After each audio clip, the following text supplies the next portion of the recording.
نبدأ بسم الله ونصلي على رسول الله. وإن شاء الله كده هنعمل آيس كريم في البيت. 3 نكهات زي ما احنا شايفين كده، ايه، جبنة مسحوق، مانجا وشوكولاتة وفراولة. كل باكو من دول هنستعمل معاه كوباية زبادي وكوباية مية مثلجة. طبعا الخلاط، هنستعمل الخلاط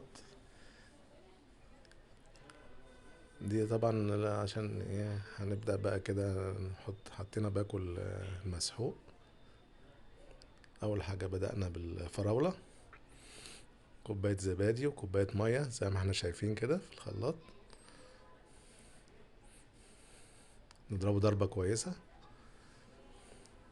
مرتين كده ولا حاجة.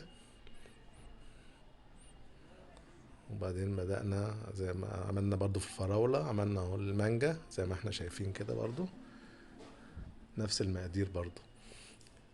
باكل مسحوق، المانجا وكوباية المية مثلجة وكوباية زبادي كده بقى. دي الفراولة ان شاء الله والمانجا، وعملنا كمان شوكولاتة. 3 دول كده دخلناهم التلاجة، هيقعدوا يعني حوالي مثلا 5 6 ساعات كده.